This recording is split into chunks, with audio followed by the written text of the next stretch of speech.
గాడి తప్పిన ఆధునిక జీవనశైలి ఇవాళ మనకు శాపంగా మారుతోంది. ఒంట్లో కీలకమైన ఇన్సులిన్ హార్మోన్ను అస్తవ్యస్తం చేస్తోంది. ఒక తీరు తెన్ను లేని ఆహారపు అలవాట్లు, బద్ధకపు జీవనశైలి, వ్యాయామం ఊసేలేకపోవటం, అధిక బరువు ఇవన్నీ చివరకు ఇన్సులిన్ పనితీరును దెబ్బతీస్తున్నాయి. దీంతో ఇన్సులిన్ పూర్తిగా తగ్గిపోవడమో లేదంటే ఎక్కువ కావడమో జరుగుతోంది. కొంతమందిలో ఉన్న కొద్దిపాటి ఇన్సులిన్ కూడా సరిగ్గా ఉపయోగపడని పరిస్థితి ఎదురవుతుంది. ఈ పరిణామం మహిళల్లో పీసీఓడీతో పాటు నెలసరిలో చిక్కులను తెచ్చిపెడుతుందని చెబుతారు డాక్టర్లు. ఇన్సులిన్ అస్తవ్యస్తం కావటం వల్ల తలెత్తే పీసీఓడీ, నెలసరి చిక్కులకు ఆయుర్వేదం చెప్తున్న చికిత్సలు, పరిష్కార మార్గాల గురించి ఇప్పుడు తెలుసుకుందాం.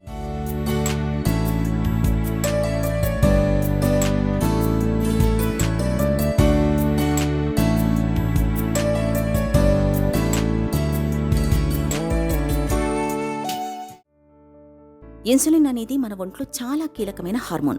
క్లోమగ్రంథి నుంచి స్రవించే ఈ హార్మోన్ మనం తిన్న ఆహారాన్ని గ్లూకోజ్గా మార్చి మన దేహంలోని కణకణానికి అందేలా చేస్తుంది. అయితే ఒక్కోసారి క్లోమగ్రంథి నుంచి తగినంత ఇన్సులిన్ ఉత్పత్తి కాకపోవడమో లేదా ఉత్పత్తి అవుతున్న ఇన్సులిన్ గ్లూకోజ్ నియంత్రణకు ఉపయోగపడకపోవడమో జరుగుతుంది. ఈ రకమైన పరిస్థితినే ఇన్సులిన్ నిరోధకతగా పిలుస్తారు. మహిళల్లో ఈ ఇన్సులిన్ నిరోధకత మూలంగా నెలసర్లు సరిగ్గా రాకపోవడం, అండాశయాల్లో నీటి బుడగలు పుట్టుకొచ్చే సమస్య పీసీఓడీ రావడం అనేది ఎక్కువగా ఉంటుంది. అలాగే ఈస్ట్రోజన్, ప్రొజెస్ట్రాన్ హార్మోన్ల సమతూకం కూడా దెబ్బతింటూ ఉంటుంది.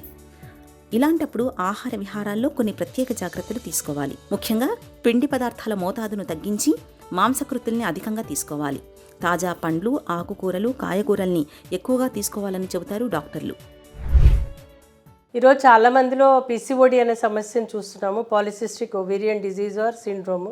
అయితే ఇది multi hormone dysfunction, metabolic problem అని కూడా చెప్పడం జరిగింది. అయితే ఈ యొక్క సమస్యలో హైపర్ ఇన్సులినీమియా అనే కండిషన్ ఏర్పడుతూ ఉంటుంది. అలాగే ఇన్సులిన్ రెసిస్టెన్స్ అనేది కూడా ఏర్పడుతూ ఉంటుంది. ఈ రెండు కూడా ఒకదానికి సంబంధం ఉంటుంది. ఎప్పుడైతే హైపర్ ఇన్సులినీమియా రావడం లేకపోతే ఇన్సులిన్ రెసిస్టెన్స్ ఏర్పడిందో అప్పుడు వీళ్ళకి జుట్టు అంటే శరీరంలో హార్మోన్స్ మీద ప్రభావం చూపించి టెస్టోస్టెరాన్ హార్మోన్ పెరగడము, అలాగే వాళ్ళకి అది కూడా టెస్టుల్లో కనిపించదు. కాకపోతే వాళ్ళకి ఆ యొక్క సైడ్ ఎఫెక్ట్ బాడీలో కనిపిస్తూ ఉంటుంది. ఆహార నియమాలు తప్పనిసరి పాటించాలి. ముఖ్యంగా డైట్లో వాళ్ళు పిండి పదార్థాలు బాగా తగ్గించాలి, మైదా పదార్థాలు తగ్గించాలి, చక్కెర పదార్థాలు తగ్గించాలి, ఉప్పు తగ్గించాలి. ఏదైతే వైట్గా కనిపించే ఉంటాయో అవి చాలా టేస్టీగా ఉంటాయి, కాకపోతే అవి మన శరీరానికి హామ్ చేస్తుంటాయి. ఇంకేం తినాలి అంటే మిల్లెట్స్ లాంటివి అధికంగా తీసుకోవాలి. అంటే నెమ్మదిగా అరిగే పదార్థాలు తీసుకోవాలి. గ్లూటిన్ అధికంగా ఉన్న పదార్థాలు తీసుకోకూడదు. ఫ్రూట్స్ అధికంగా తీసుకోవాలి. నాన్ వెజ్లో అంటే రెడ్ మీట్ తగ్గించాలి. కొంతవరకు చికెన్ తీసుకోవచ్చు, ఎగ్స్ తీసుకోవచ్చు, న్యాచురల్ ఎగ్స్, అలాగే ఫిష్ లాంటివి తీసుకోవచ్చు. ఇవి తీసుకోవడం ద్వారా ఏమవుతుందంటే వాళ్ళకి ఫ్యాటీ లివర్ లాంటిది రాకుండా ఉంటుంది, ఒళ్ళు రాకుండా ఉంటుంది, సిస్టమ్ రెగ్యులరైజ్ అవుతుంది, పీరియడ్స్ రెగ్యులరైజ్ అవుతాయి. వాళ్ళకి ఆ సిస్టస్ ఏవైతే ఉన్నాయో నెమ్మదిగా రిజాల్వ్ అవుతాయి. సో ఇది చాలా చాలా ముఖ్యం. పెసళ్ళు, కందులు, శనగలు ఇవి చాలా చాలా ఇంపార్టెంట్. రాత్రిపూట చాలా మటుకు ఫుడ్ తగ్గించేసి ఫ్రూట్స్ లాంటివి తీసుకొని మజ్జిగ తాగితే వాళ్ళకి చాలా బాగా హెల్ప్ఫుల్గా ఉంటుంది. యోగాసనాలు, అలాగే రెగ్యులర్ వాకింగ్ లాంటిది, బ్రిస్క్ వాకింగ్ లాంటివి చేస్తే కనుక బరువు కంట్రోల్ అవుతుంది. ఇంకా లివర్ కూడా ఫ్యాటీ లివర్ కండిషన్ చిన్నపిల్లల్లో కూడా కనిపిస్తుంది ఈ మధ్య, అది కూడా తగ్గడానికి అవకాశం ఉంటుంది. మన ఒంట్లో కీలకమైన ఇన్సులిన్ హార్మోన్ పనితీరు అస్తవ్యస్తంగా ఉన్నప్పుడు హార్మోన్ల సమతూకం దెబ్బతింటుంది. ముఖ్యంగా ఈస్ట్రోజన్ హార్మోన్ గాడి తప్పుతుంది. టెస్టోస్టెరాన్, ఆండ్రోజన్ వంటి పురుష హార్మోన్ల మోతాదు పెరుగుతుంది. దీంతో అండాశయాల్లో నీటి బుడగలు పుట్టుకొచ్చేస్తుంటాయి. మరోవైపు నెలసరి చిక్కులు కూడా మొదలవుతుంటాయి. పీసీఓడీ సమస్యకు ఇన్సులిన్ నిరోధకత జతకలవడంతో రక్తంలో గ్లూకోజ్ పెరిగిపోయి హైపర్ ఇన్సులినిమియా మొదలవుతుంది. ఈ పరిస్థితిని అధిగమించేందుకు షుగర్ జబ్బు ముప్పును నివారించడానికి జీవనసరళి, ఆహార వ్యాయామాల్లో తగిన జాగ్రత్తల్ని తీసుకోవాలి. శరీరానికి చాలినంత శ్రమ కల్పించుకోవాలి. ఒత్తిడికి చిక్కకుండా ఉండాలి. ఆహారంలో పిండి పదార్థాలు, నూనెల్ని బాగా తగ్గించాలి. ముడి బియ్యం, తృణధాన్యాల్ని, ముఖ్యంగా కొర్రల్ని తప్పనిసరిగా తీసుకోవాలి. యోగాసనాలు, నడక, అందులోనూ బ్రిస్క్ వాకింగ్ చేయడం మేలు. చిట్కాల విషయానికి వచ్చేసరికి కటుకరువణి అనే ఔషధం ఉంటుంది. ఆ కటుకరువణి అనే ఔషధము ఒక 1/4 టీ స్పూన్ పొద్దున్న సాయంత్రం తీసుకుంటే కనుక, అదే ముఖ్యంగా తేనె ఫాలోడ్ బై మిల్క్ తీసుకుంటే చాలా బాగా హెల్ప్ చేస్తుంది.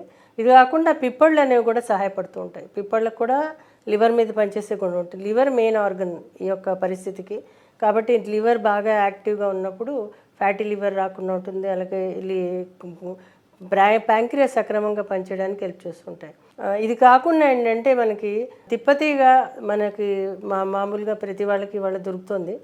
తిప్పతీగ పొడి కింద తీసుకోవచ్చు, లేదా తిప్పతీగ యాజ్ ఇట్ ఈస్ తీసుకున్నా కానీ, అంటే లీఫ్ ఆకుల్ని ఒక 4-5 ఆకుల్ని పొద్దున్నే వాటిని కషాయంగా కాచి ఒక 1/4 టీ స్పూన్ తేనె వేసి పొద్దున్న ఒక 30 ml, సాయంత్రం ఒక 30 ml తీసుకుంటే కూడా చాలా బాగా హెల్ప్ చేస్తుంది. అంటే తిప్పతీగ కూడా ఈ గ్లైసెమిక్ ఎఫెక్ట్స్ ఏవైతే ఈ యొక్క ఇన్సులిన్ అనేది ఎక్కువ రిలీజ్ కాకుండా, అలాగే కార్బోహైడ్రేట్ మెటబాలిజం మీద కూడా ఇది హెల్ప్ చేస్తుంది. కాబట్టి తిప్పతీగని ప్రతిరోజు సుమారు 2-3 నెలల పాటు తీసుకుంటే కనుక చాలా బాగా సహాయపడుతుంది. ఈ హైపర్ ఇన్సులినిమియా అనే కండిషన్కి కోడిసెపాల అనే ఔషధం మనకి మార్కెట్లో దొరుకుతుంది.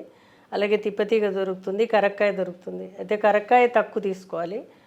తిప్పతీగ ఒక అర చెంచాడు తీసుకుంటే కోడిసెపాల 1/4 స్పూను, కరక్కాయ less than 1/4 teaspoon, 1/4 spoon ఇది తీసుకుని పొద్దున్న సాయంత్రం ఈ పొడిని తేనెలో కలిపి తీసుకుంటే సుమారు 2-3 నెలల పాటు ఇది చాలా బాగా హెల్ప్ చేస్తుంది. చికిత్స విషయానికి వచ్చేసరికి మధునాశిని అని, అలాగే రజప్రవర్తిని, వాటిని అశోక అరిష్ట అని సుమారు 3-6 నెలలు తీసుకుంటే కనుక చాలా బాగా సహాయపడుతుంది. ఇన్సులిన్ హార్మోన్ పనితీరు అస్తవ్యస్తంగా ఉండి పీసీఓడి, నెలసరి చిక్కులతో బాధపడుతున్నప్పుడు మధుమేహుల మాదిరిగానే జాగ్రత్తలు తీసుకోవాలి. పొడపత్రి, నేరేడు, వేప, ఉసిరి చూర్ణాలని నిత్యం 1/4 టీ స్పూన్ చొప్పున తీసుకుంటే రక్తంలో చక్కెర శాతం చక్కగా స్థిరంగా ఉంటుంది. కరివేపాకులకు షుగర్ని తగ్గించే గుణం ఉంది. మెంతులు, కాకర, దాల్చిన చెక్కలో ఇన్సులిన్ పనితీరు పెంచే గుణాలు ఉన్నట్లు చాలా పరిశోధనలు చెప్తున్నాయి. బార్లీ గింజలను త్రిఫల కషాయంలో రాత్రంతా నానవేసి ఉంచి మరుసటి రోజు తేనెతో కలిపి 2-3 దఫాలుగా తీసుకోవటం వల్ల కూడా రక్తంలో ఇన్సులిన్ స్థాయిలు స్థిరంగా ఉంటాయి. ఇన్సులిన్ నిరోధకత మరీ తీవ్రంగా మారినప్పుడు డాక్టర్ పర్యవేక్షణలో కొంతకాలం పాటు మందులు వాడుకోవాలి. కటుక రోహిణి ఔషధాన్ని తేనె, మజ్జిగ, పాలు, నీళ్లతో కలిపి తీసుకోవచ్చు. అలాగే పిప్పళ్ళు, కొడిసెపాల, తిప్పతీగ ఔషధాలు కూడా బాగా పనిచేస్తాయి. అలాగే ప్రతినిత్యం కాసేపైనా వ్యాయామం చేయడాన్ని అలవాటు చేసుకోవాలి. రాత్రిపూట చాలినంత నిద్ర ఉండేలా చూసుకోవాలి. యోగా, ధ్యానం, ప్రాణాయామాల్ని సాధన చేయడం మేలు.